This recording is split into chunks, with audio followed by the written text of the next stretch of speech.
저희가 그동안 구역에서 로마서를 가지고 공부를 했습니다. 이 로마서가 끝난 구역도 있고 또 여름방학 전에는 모두 끝나게 될 것입니다. 이 로마서는 성경 66권 가운데 우리 기독교 신앙의 핵심인 이 구원의 도리에 대해서 가장 풍부하게 또 체계적으로 가르친 그런 책입니다. 그래서 로마서를 읽다가 하나님의 이 놀라운 구원의 은혜를 깨달은 위대한 우리 신앙의 인물들이 많이 있죠. 여러분이 잘 아는 성 어거스틴, 또 마틴 루터, 존 웨슬레, 이런 분들이 아주 대표적인 분들이 이 로마서를 통해서 하나님의 놀라운 구원의 은혜를 깨닫고 하나님의 참 귀한 종들로 쓰임을 받았습니다. 여러분이 로마서를 아주 찬찬히 읽어보면 왜 인간이 구원을 받아야 되는지, 또 어떻게 해야 우리가 구원을 받는지, 또 구원의 목적이 무엇인지, 왜 하나님이 우리를 구원하시려고 하는가에 대한 그 목적들을 아주 명료하게 논증하고 있음을 알게 됩니다. 그래서 저와 여러분도 로마서를 늘 가까이 아주 찬찬히 읽으면서 하나님이 우리에게 주신 놀라운 이 구원의 은혜가 무엇인지를 잘 알고 깨달아서 참 하나님의 은혜에 감사하고 우리를 구원하신 하나님의 그 놀라운 뜻을 깨달아서 이 땅에서 하나님의 자녀답게 하나님께 영광을 돌리면서 살아가는 저희가 되어야 되겠습니다. 하나님께서 이 로마서를 통해서 알려주신 구원의 도리를 살펴보면 구원은 이 세 가지 측면, 우리가 구역 성경 공부에서 다 공부하는 건데 아시는 분들은 정리하시는 차원에서 들으시면 되겠습니다. 구원에는 세 개의 측면이 있다고 그러죠. 시간, 시제의 세 측면이 있습니다. 다시 말해서 과거와 현재와 미래의 측면이 있다고 했습니다. 여러분, 구원의 과거적인 측면은 무엇입니까? 그것은 내가 살아가면서 어느 시점에 예수를 나의 주로 우리가 믿고 고백할 때 그때 이미 구원이 발생됐다는 것이죠. 구원을 받았다는 것입니다. 그러니까 우리가 예수를 믿으면 나는 언젠가 구원을 받을 것이다. 혹은 구원을 받을지도 모른다가 아니라 내가 믿은 시점에서 이미 우리는 구원을 받았다는 것입니다. 로마서 5장 1절은 바울은 이렇게 말합니다. 그러므로 우리가 믿음으로 의롭다함을 얻었은즉 과거형입니다.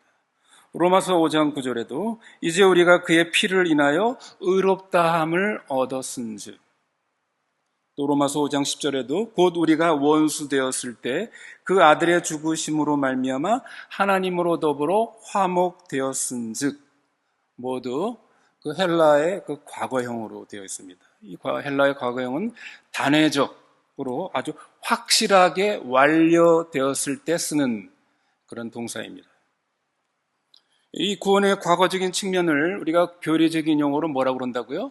칭의, justification이라고 이렇게 말합니다. 이 칭의는 내가 예수를 믿을 때 예수님께서 내 죄값을 대신해서 다 치르셨다. 그러므로 그 예수를 믿는 자는 너는 더 이상 너의 죄에 대한 값을 치를 필요가 없다. 너를 더 이상 죄인으로 정죄하지 않겠다. 죄 없음, 무죄라고 선언하는 법정적인 용어라고 그랬죠. 그리고 이 칭의는 취소되거나 반복적으로 일어나는 것이 아니라 예수님을 믿을 때 즉각적으로 단번으로 영원한 효력을 가져다 주는 그런 은혜입니다. 그런데 우리가 로마서 8장 후반에 보면 구원은 또한 미래적인 측면이 있음을 우리에게 알려줍니다. 이것을 교리적인 용어로 뭐라고 그런다고요? 영화, glorification이라고 그랬습니다. 로마서 8장 23절, 24절에 보면 이렇게 말합니다. 성령의 처음 익은 열매를 받은 우리까지도 속으로 탄식하며 양자 될 것, 곧 우리 몸의 구속을 기다리느니라. 우리가 소망으로 구원을 얻었음에 보이는 소망이 소망이 아니니 보는 것을 누가 바라리요. 여기 우리의 몸의 구속을 기다린다. 소망으로 구원을 얻었음에 기다린다, 소망. 전부 뭡니까? 미래형이죠. 미래 시간을 가리키고 있는 것입니다. 우리가 예수를 믿을 때 의롭다함을 얻고 정죄와 심판을 받지 않고 우리는 구원을 받았습니다. 그러나 구원의 완성적인 측면에서는 아직 우리가 받지 못했죠. 여전히 죄와 죽음을 우리는 경험하면서 살아가고 있습니다. 그러나 주님이 다시 오실 때 완전한 영광스러운 구원의 완성이 이루어질 것입니다. 그러면 우리가 이렇게 예수를 믿어 의롭다함을 얻었으니 이제 우리가 할 일은 그저 이 땅에서 그 미래에 나타날 구원의 영광스러운 완성을 기다리면서, 소망 중에 기다리면서 그러면 다 되는 것인가 하는 것입니다. 흔히 하는 말로 우린 이제 예수 믿고 천국 가는 공짜 티켓을 얻어놨으니 이제 우리가 이 땅에서 어떻게 살든 죽어서 이제 천당 갈 일만 남아있는가 하는 것입니다. 여러분 혹시 그렇게 생각하십니까? 여러분 그렇게 생각한다면 성경을 잘못 오해하고 있는 것이죠. 성경은 결코 그렇게 말하고 있지 않습니다. 로마서는 우리에게 중요한 구원의 현재적인 측면이 남아있다라고 그렇게 가르치고 있습니다. 다시 말해서 이미 의롭다함을 받은 과거와 그러나 아직 영광에 이르지 못한 이 미래, 이 시간 구조 속에 중요한 구원의 현재적인 측면이 남아있다는 것입니다. 그것이 뭡니까? 바로 성경은 그것을 성화라고 sanctification이라고 이렇게 말합니다. 우리가 이제 하나님의 거룩한 백성으로 계속 살아가야 할 그 삶의 여정이 남아있다. 이것을 말하고 있는 것이죠. 다시 말하면 이 성화의 이 과정은 우리가 죄의 그 세력, 지배로부터 예수를 믿고 우리가 더 이상 우리는 죄의 종이 아니라 이제는 하나님의 종으로서 우리가 죄의 지배를 받지 않고 죄의 종으로 살지 않고 있다라는 그러한 실질을 이제 경험하고 또 훈련받는 이 과정, 이것이 바로 성화의 과정입니다.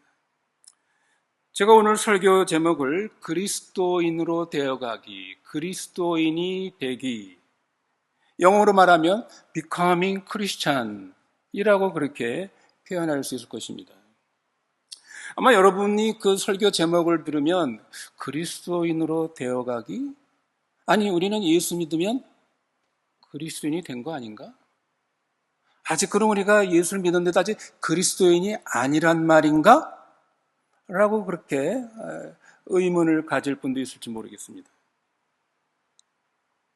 성도 여러분, 그리스도인으로 되어가기라는 말은 우리 그리스도인의 이중적인 상태를 암시하는 그런 뜻입니다. 예수를 믿으면 말씀드린 것처럼 즉각적으로, 단회적으로, 법적으로 우리는 하나님의 자녀의 신분을 얻고 예수를 나의 주로 고백하면 우리는 이제 그리스도인이 되었습니다. 그러나 이것은 원리상 신분상 된 것이죠.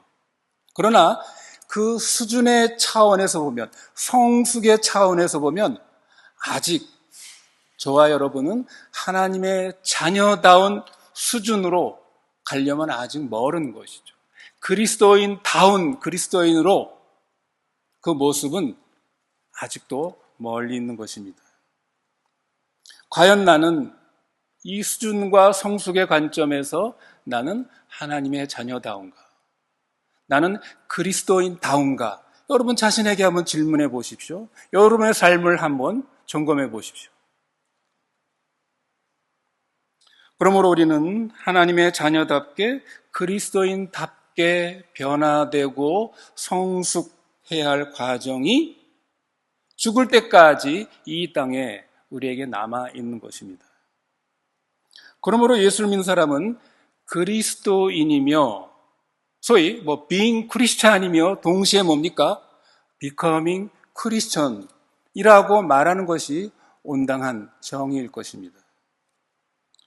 로마서가 가르친 이 하나님의 구원은 마치 강물이 끊어지지 않고 연이어 바다로 흘러가는 것처럼 과거와 현재, 미래는 이것은 토막난 그런 시간이 아니라 하나의 큰 흐름으로 진행되고 있다는 것을 말하고 있습니다. 다시 말해서 그리스도의 완성된 구속의 사역을 통해서 의롭다 함을 받은 그 사람, 그래서 우리의 죄로 정죄받지 않고 하나님의 자녀, 그리스도인이 된 사람은 이제 현재적인 이 성화의 과정을 통해서 최종적인 구원, 영광스러운 미래에 이르게 됩니다. 그러므로 칭의를 얻은 사람이 성화의 과정이 없다거나 혹은 칭의 없이 성화가 가능하다거나 혹은 칭의 성화만 있고 영화가 없다거나 이런 일은 도무지 발생하지 않습니다. 왜 그렇습니까? 말씀드린 것처럼 이 구원은 칭의부터 영화까지가 이게 연속적인 흐름이기 때문입니다. 물론 예외적으로 성화의 과정 없이 칭의에서 영화의 단계로 가는 그런 예외적인 특수한 경우들이 있습니다. 어떤 경우입니까? 죽기 전에 회개하고 예수를 믿는 사람들. 이런 사람들은 아마 이 성화의 이 구원의 현재적인 이 측면이 아마 가능치 않을 것입니다. 대표적으로 누가 있습니까? 예수님과 함께 십자가에 못 박힌 한편 강도를 우리는 생각해 볼 수 있습니다. 그가 십자가에 못 박아 죽기 전에 참 예수님을 알아보고 당신이 나라에 임할 때 나도 나를 생각해달라라고 말했을 때 예수님이 오늘 네가 나와 함께 낙원에 있으리라. 이 강도는 예수를 믿고 칭의를 얻었지만 이 성화의 과정을 거칠 수가 없었습니다. 왜 그렇습니까? 바로 십자가에 죽었죠. 그러나 일반적인 경우는 단번에 얻은 이 칭의를 얻은 사람은 죽을 때까지 이 성화의 과정, 그리스도인 되기를 이제 힘쓰고 애쓰고 그렇게 가야 할 성숙의 과정이 요구되는 것입니다. 성도 여러분, 우리는 이 순서를 혼동하거나 오해해서는 안 됩니다. 무슨 말입니까? 무슨 오해입니까? 우리가 성화를 통해서 의롭다함을 얻는다는 말인가? 여러분, 그것은 절대 성경이 가르친 것이 아니죠. 여러분, 우리가 뭔가 하나님 앞에서 뭔가 거룩해져가는 어떤 행위나 선한 행위를 통해서 그걸 통해서 하나님 앞에 의롭다함, 칭의를 얻습니까? 성경은 결코 그러한 구원을 우리에게 가르치지 않습니다. 오직 그리스도의 완성된 사역으로 주어지는 칭의의 은혜가 먼저 와야 합니다. 그러므로 성화는 칭의의 결과이고 칭의의 실제적인 증거라고 말할 수 있습니다. 그리고 이 그리스도인으로 성장하는 이 과정, 즉 성화의 과정은 다른 구원의 측면인 칭의나 영화와는 다르게 죄와의 긴장과 갈등과 투쟁의 과정임을 알려줍니다. 또한 여기에는 인간의 적극적인 책임과 순종이 요구되는 특징을 가지고 있습니다. 여러분, 칭의나 성화는 전혀 그것이 없습니다. 그것은 전적으로 하나님의 은혜로 가능한 것이지만 이 성화의 부분은 독특하게 우리의 적극적인 책임과 적극적인 순종을 요구하는 이 부분이 좀 특징으로 보여지는 것이죠. 여러분, 그럼 왜 성화는 이러한 특징을 가지고 있을까요? 그것은 아직 우리의 죄된 본성과 세상 속에 있는 이 죄의 잔재가 완전히 제거되지 않았기 때문입니다. 모든 우리 내면에 있는 이 죄의 세력과 이 세상에 있는 모든 죄의 세력은 언제 완전히 제거됩니까? 그것은 성경이 우리에게 알려준 것은 그리스도가 다시 오실 때 모든 이 세상의 악과 죄의 세력은 완전히 척결될 것입니다. 물론 우리 주님의 십자가 죽음과 부활을 통해 우리 그리스도인의 영적 싸움의 승패는 이미 십자가의 죽음과 부활로 결정되었죠. 그리스도께서 승리하셨습니다. 우리의 구원은 이미 이루어졌고 확보되었습니다. 그러므로 그리스도인으로 되어가는 이 성화의 과정은 승리가 보장된, 확보된 그런 영적 싸움임을 여러분 잊지 않아야 합니다. 오늘 본문을 보면 구원의 이 현재적인 측면인 성화의 과정에 살고 있는 모습을 가장 심오하게 다룬 내용이 기록되어 있습니다. 이 내용은 그리스도인으로 되어가고 있는 사도 바울의 영적 개인적인 체험일 뿐만 아니라 동일하게 이러한 칭의와 영화라는 이 현재적인 이 시간의 구조 사이에 살고 있는 모든 그리스도인들이 당면한 문제이기도 합니다.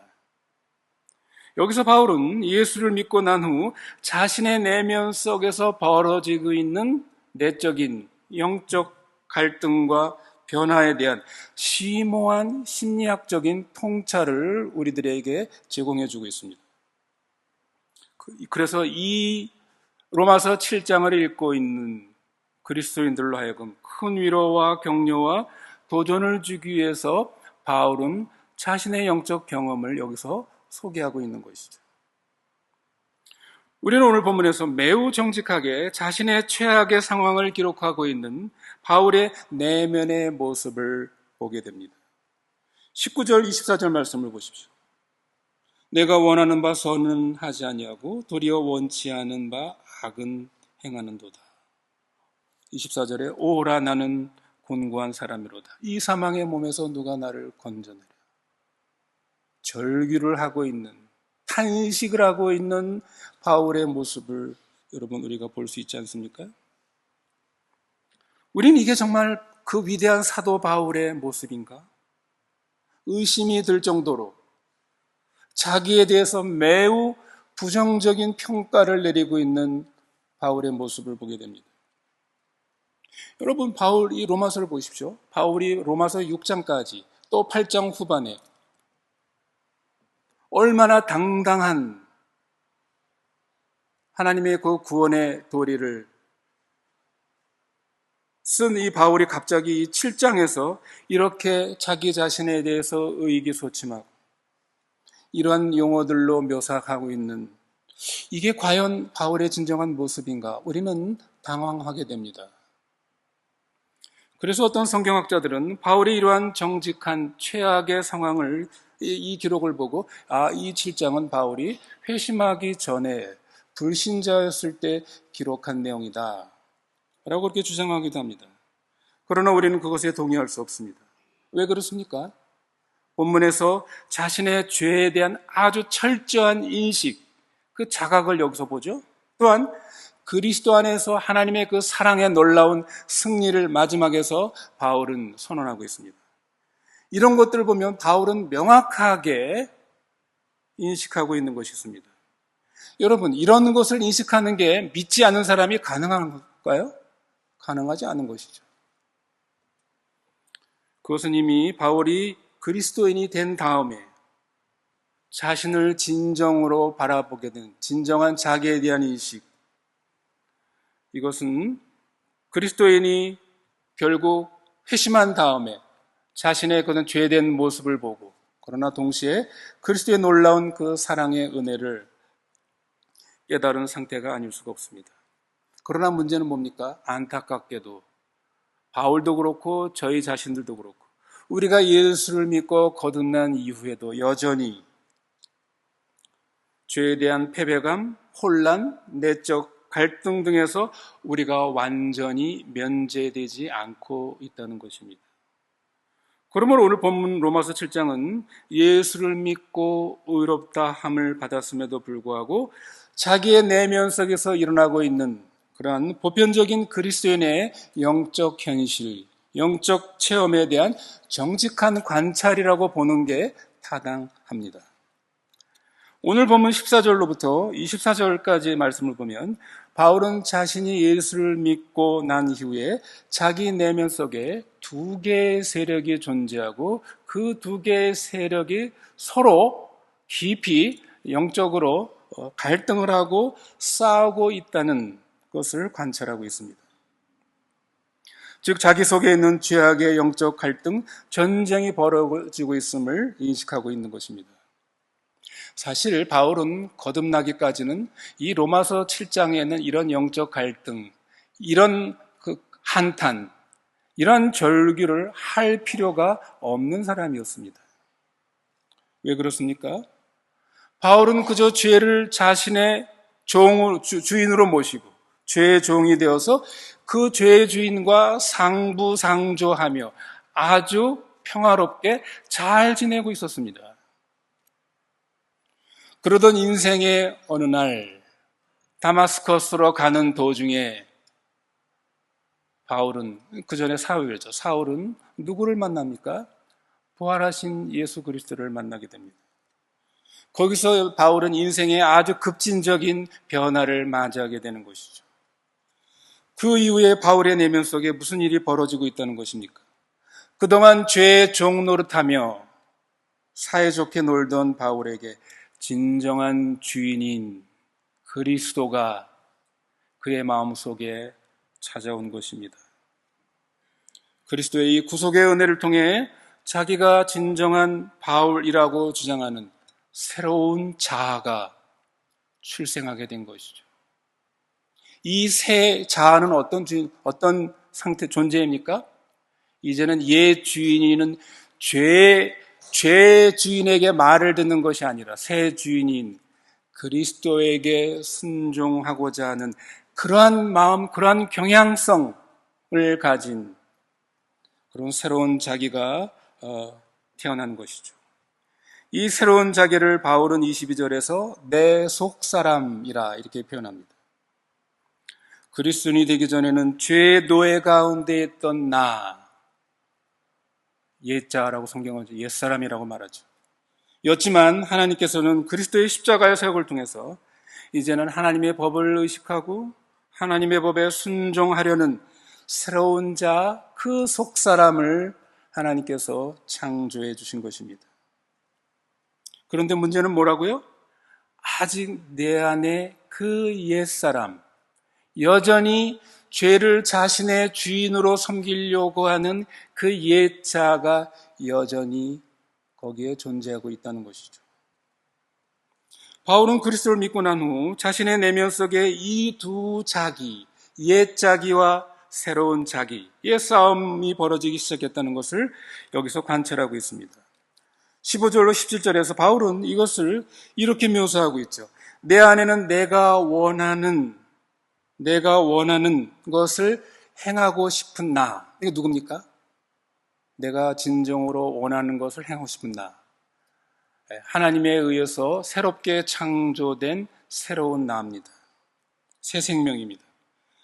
또 하나는 뭡니까? 내가 미워하는 것을 행하는 또 나. 예차하죠. 이 둘 속에서 고뇌하고 있는, 또 혼란스러워하는 자신의 모습을 그리고 있습니다. 바울은 죄와의 싸움을 겪으면서 마치 일시적으로 자아의 분열 상태를 경험하고 있는 것처럼 보입니다. 그렇지 않습니까? 그런데 바울이 여기서 주장하고 있는 것은 뭡니까? 분명하게 이것을 행하는 것, 다시 말해서 내가 죄의 경향성대로 가려고 하는 그러한 나, 이것은 진정한 내가 아니라는 것입니다. 그것은 내 속에 거하는 죄니라. 17절에 내 속에 거하는 그 옛사람의 본성이라는 것이죠. 이런 생각은 20절에서도 되풀이되어 강조하고 있습니다. 여러분, 이 말이 함축하는 의미가 뭡니까? 예수를 믿기 전에는 바울이 죄의 세력 속에 한편이 되었으나 더 이상 이제는 죄에 속한 옛 자아는 진정한 내가 아니고 이제 나에게는 그저 그것은 반갑지 않은, 아니 내가 대적해야 할 대적자, 내 원수다, 내가 죽여야 할, 부인해야 할 손님, 원수를 뿐이라고 그렇게 말하고 있는 것입니다. 이제 그의 진정한 새 자아는 이 반갑지 않은 죄의 법에 의해 영향을 받고 있는 옛 자아의 행동에 맞서고 있는 자신의 모습을 여기서 묘사하고 있습니다. 바울은 21절로 22절에서 자기의 죄된 지체들의 행동에 대해서 상당한 불만을 가지고 있습니다. 물론 죄의 세력을 인정할 수밖에 없습니다. 그러나 죄를 행하는 것은 진정한 내 속사람, 내가 아니라 다른 법이다. 죄의 법이다. 내 옛 자아다. 나는 분명히 선을 행하려고 하는, 하나님인데 순종하려고 하는 새로운 내가 내 안에 있다. 라는 것을 여기서 분명히 선언하고 있습니다. 참으로 묘한 말이 아닙니까? 아마 저와 여러분 속에 다 이러한 고백과 이런 체험들이 다 있을 것입니다. 이 선을 행하기 원하는 자아는 무엇입니까? 바울은 그 자아를 설명하기 위해 여러 가지 다른 용어를 설명하고 있습니다. 앞에서 말씀드린 것처럼 22절에 속사람이라고 표현합니다. 이 속사람이라는 것은 나의 가장 깊은 진정한 자아라는 그런 뜻입니다. 그 속자아는 속사람은 주님을 즐거워한다. 내 자신이 마음으로는 하나님의 법을 섬기노라. 하나님과 그의 법에 대한 바울의 사랑은 단지 자기 안에서 갈등하는 많은 음성들 중에 하나가 아닙니다. 그것이 진정한 자기 자신, 자기의 진정한 새로운 본성이라고 이렇게 고백하고 있는 것입니다. 바울은 이렇게 가장 깊은 자아를 그의 지체들 안에 있는 다른 법, 죄의 법입니다. 이것과 대조해서 설명을 합니다. 23절을 보십시오. 내 지체 속에 한 다른 법이 내 마음의 법과 싸워 내 지체 속에 있는 죄의 법 아래로 나를 사로잡아 오는 것을 보는도다. 바울은 로마서 6장에서도 비슷한 용어를 사용합니다. 바울은 우리로 하여금 너의 그 지체들에게 복종하지 말고, 이 지체들이라는 말은 여러 가지 우리에게 있는 하나님이 우리에게 주신 선물, 어떤 능력, 감정, 이런 것들입니다. 이런 것들을 죄에 복종하지 말고 하나님의 뜻에 복종하라 라고 그렇게 명령을 하고 있는 것이죠. 그러나 여러분, 우리는 죄의 법, 죄의 세력에 복종할 선택의 여지가 없는 우리들입니다. 새 자아로 보면. 그러나 어떻습니까? 현실은 여전히 우리는 이 죄의 세력에 우리의 지체를 내어줄 수 있는, 이것이 우리의 고민이고 우리의 문제입니다. 그리스도인이 되었음에도 불구하고 우리의 수준은 여전히 이러한 우리의 지체들을 악한 세력에게 맡겨서 파괴당할 수 있음을 성경은 우리에게 알려주고 있습니다. 그러나 우리의 가장 깊은 자, 속사람은 하나님과 함께 있는 것입니다. 그럼에도 불구하고 우리의 행동은 어떻다고요? 여전히 그것을 거스려 우리의 지체를 죄의 주인에게 복종시킬 수 있음을 또한 경고하고 있습니다. 바울은 이것을 매우 진지하게 지금 여기서 다루고 있는 것입니다. 바울이 설명한 대로 우리 자신에 대해서 우리는 깊은 자책감과 죄책감 혹은 좌절감을 느낄 때마다, 그러나 우리는 우리 안에 이제는 새로운 새 생명, 하나님이 은혜로 보여주신 새로운 모습, 진정한 자기가 있음을 우리는 늘 인식하고 그것을 관찰해야 합니다. 왜 그렇습니까? 나의 속사람은, 내 진정한 자아는 진정으로 하나님을 사랑하고 하나님의 법을 즐거워하기 때문입니다. 그것은 정말 사실입니다. 여러분 그렇지 않습니까? 아마 여러분의 모든 신앙의 고백 속에 그것이 있을 것입니다. 물론 내가 죄의 세력에 또 넘어가기도 하지만 내 깊은 내 영혼의 그 자아 속에는 그 죄를 슬퍼하고 내가 하나님의 뜻에 순종하지 않는 것에 대한 깊은 자책감과 그 회개의 심정을 여러분 갖고 있지 않습니까? 성도 여러분, 우리가 욥의 예를 한번 생각해 보십시오. 욥기는 욥의 신앙에 대한 하나님과 사탄의 해석 차이를 거기서 우리에게 기록한 책입니다. 여러분, 욥에 대한 사탄의 분석이 뭡니까? 여러분, 사탄의 분석이 옳았습니까? 사탄의 분석은 완전히 틀린 것으로 판명되었습니다. 하나님은 욥이 자신의 종이라고 인정합니다. 그러나 사탄은 욥의 신앙은 단지 하나님께서 그에게 주신 좋은 것들 때문이라고 욥의 신앙을 아주 폄하합니다. 그래서 욥기 1장 9절에 보면 욥이 까닭 없이 하나님을 경외하리까. 무슨 말입니까? 사탄은 만일 욥이 자신의 소유가 이런 하나님 주신 모든 것들이 사라지면 하나님을 저주하고 자신의 신앙의 본색을 드러낼 것입니다 라고 욥의 그 신앙을 고소하죠. 그러니까 사탄은 이 욥의 가장 그 깊은 속, 그 속에 있는 깊은 진정한 자아는 어떤 자아라는 겁니까? 탐욕과 자존심과 자기 이익과 자기 관심으로 똘똘 뭉쳐 있는 이기적인 죄악된 자아라고 그렇게 주장하고 있는 것이죠. 욥과 하나님과의 관계는 단지 피상적일 뿐만 아니라 그저 하나님의 그 물질적인 축복에 의존하는 껍데기에 불과한 신앙이라고 고소합니다. 성도 여러분, 이러한 종류의 자기 분석은 우리가 낙심될 때 상당히 그럴듯해 보입니다. 그러나 욥은 자신이 아무런 까닭 없이, 아무런 이익 없이도 하나님을 섬긴다는 것을 보여줍니다. 심지어 욥은 하나님께 그러한 질문을 하죠. 내가 왜 이런 엄청난 고난을 받아야 됩니까? 도대체 이 세상의 악과 정의에 대한 정의가 도대체 무엇입니까? 하나님께 이런 질문을 하죠. 그러나 하나님께서 욥에게 그런 대답을 해주시지 않았습니다. 그럼에도 불구하고 욥은 하나님을 섬기겠다는 것을 보여줬습니다. 욥은 하나님이 욥기 마지막 장에서 욥을 나의 친구다라고 부를 정도로 하나님에 대한 근본적인 그 믿음, 신뢰를 지켰습니다. 욥의 의심과 고뇌와 시련과 분노에도 불구하고 하나님은 분명히 욥의 그 깊은 심령 속에서 일하고 계셨습니다. 그리고 욥의 가장 그 속마음, 깊은 자아는 하나님을 섬기고 있었습니다.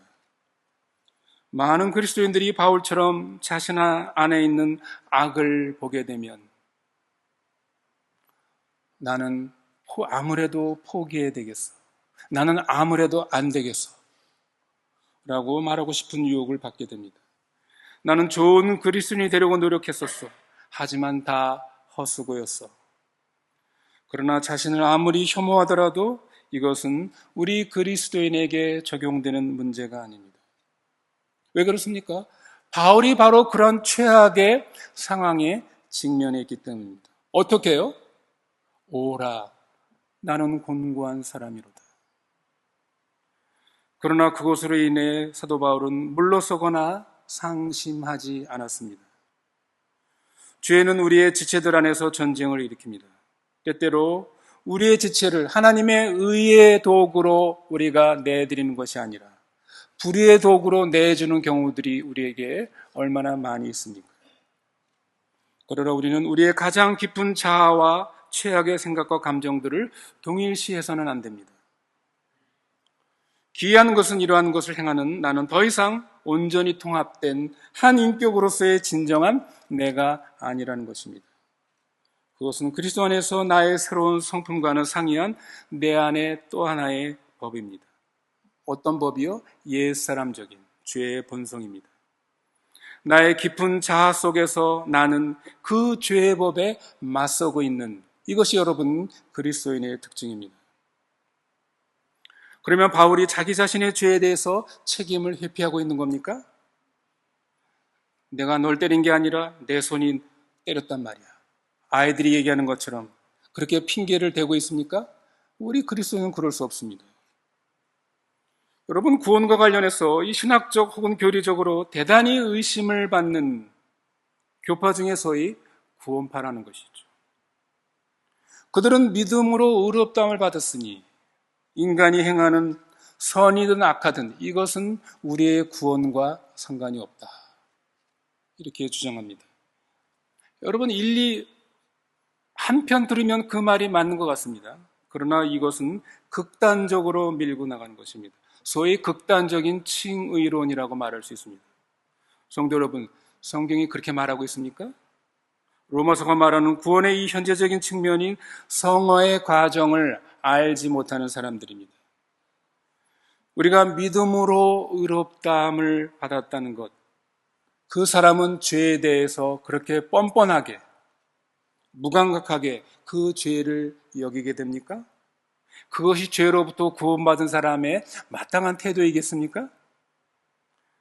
오늘 우리가 이 로마서 7장에서 보는 바울의 경험과 고백은 절대 그렇지 않습니다. 바울은 죄에 대한 자신의 책임을 여기서 충분히 인정합니다. 죄를 짓는 것은 결국 자기 자신입니다. 여러분, 옛자도 결국 자기 자신입니다. 나는 여전히 죄의 대리인입니다. 25절 말씀을 보십시오. 그런즉 내 자신이 마음으로는 하나님의 법을, 육신으로는 죄의 법을 섬기노라. 죄의 법, 죄의 세력에 복종하는 것은 자기 자신입니다. 바울은 결백을 주장하지도 않았고 죄의 법에 대한 책임을 다른 누구에게 떠넘기려고 하지 않았습니다. 그럼에도 불구하고 동시에 그는 하나님께서 자기 안에서 역사하고 계시다는 그 확신도 결코 양보하지 않고 있습니다. 그는 자기 혐오 가운데서도 이 확신을 결코 포기하지 않고 있습니다. 물론 정말로 바울 속에 있는 그 죄는 그를 정말 심히 괴롭혔습니다. 어느 정도로요? 오라, 나는 망하게 되었도다. 곤고한 사람이로다. 이 사망의 몸에서 누가 나를 건져내랴. 바울의 이러한 심정과 절규는 극단적인 구원파가 주장하는 그 죄에 대한 뻔뻔함과 무감각함과는 너무나도 다른 것입니다. 이 바울의 절규가 칭의를 받고 구원받은 사람의 마땅한 심정이고 태도이어야 합니다. 그러나 이 바울의 반응은 낙심하거나 반율법주의자의 그런 도덕 불감증이 결코 아닙니다.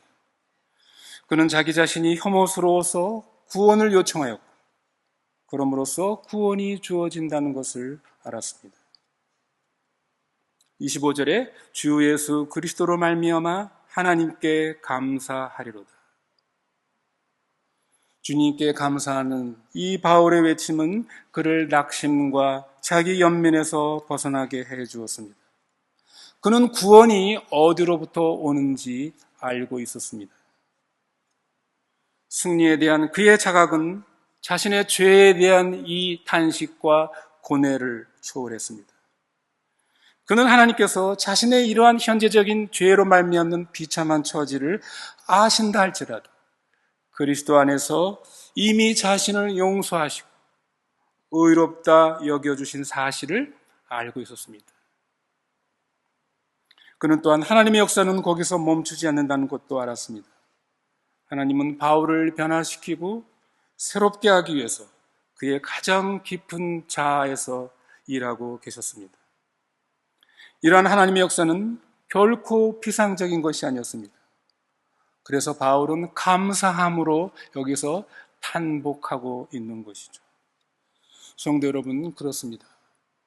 우리 모든 신자들은 바울과 같은 이러한 경험들을 하는 사람들입니다. 성전에서 하나님의 영광을 목도하게 된 이사야의 고백을 보십시오. 뭐라고 고백합니까? 화로다 나여 망하게 되었도다. 그는 절규했습니다. 그는 산산조각나고 불결한 자신의 모습을 느낀 것입니다. 자기 죄에 대한 거침없는 정직, 그에 따르는 혼란과 경멸은 그리스도인의 체험에서 결코 낯선 것이 아닙니다. 오히려 이러한 경험이 없다고 한다면 깊이 여러분이 자신을 생각해 봐야 합니다. 과연 나는 그리스도인인가? 이것은 아주 정상적이고 보편적이며 겸손과 지혜에 이르는 길입니다. 성도 여러분, 여러분에게 이런 경험이 있습니까? 아니, 이런 경험을 하고 있습니까? 이런 경험이야말로 그리스도인의 가장 중요한 영적 체험의 핵심입니다. 말씀을 맺습니다. 성도 여러분, 바울의 이러한 자기 자신에 대한 바른 통찰은 바로 사도 바울이 자기 자신에 대한 환멸을 끔찍하게 경험했음에도 불구하고 하나님의 나라를 전파하는데 그처럼 기념비적인 사업을 남길 수 있었던 위대한 격려의 근원이 되었습니다. 여러분, 바울은 우리와 다른 어떤 뛰어난 영적 슈퍼스타가 아니었습니다. 다만 하나님 앞에서 평범한 성실과 그분의 약속에 대한 견고한 신뢰를 갖춘 사람이었습니다. 하나님의 또 다른 종인 약간 다른 방법으로 이러한 사상을 표현한 분이 있습니다. 그는 아주 가혹한 노예무역 상인에서 노예 폐지론자로 탈바꿈한 영국의 청교도 목사인 바로 존 뉴턴입니다. 여러분, 찬송가의 어메이징 그레이스를 작사한 그런 청교도 목사죠. 그는 이렇게 고백합니다. 나는 마땅히 되어야 할 모습이 아니다. 나는 내가 되고 싶은 모습도 아니다. 나는 내가 희망하는 모습도 아니다. 그러나 나는 이전의 내가 아니다. 나는 이전의 내가 아니다. 그리고 나의 나 된 것은 하나님의 은혜다. 성도 여러분, 이것이 바로 이미 그리스도인이지만 계속해서 그리스도인이 되어 가야 하는 그리스도인의 역설적인 모습이요, 우리 그리스도인의 자아상입니다. 나는 이전의 죄의 속박 가운데 있는 내가 더 이상 아니고, 그렇다고 나는 완벽한 모습도 아닌 것입니다. 여러분과 저는 하나님의 자녀다운 모습, 그리스도를 따르는 진정 그리스도인다운 모습을 향하여 변해가야 하고 성장해야 가야 할 그런 존재들입니다. 그러므로 우리는 교만하지도 또 비참하지도 않고 겸손하게 우리를 빚어가지시는 하나님의 은혜의 손길에 우리가 감사하면서 오늘도 우리가 성숙한 그리스도인으로 되어가기 위해서 하나님의 자녀다운 자녀로 성장하기 위해서 성실하게 이 믿음의 싸움을 성실하게 싸워가는 저와 여러분이 되시기를 바랍니다.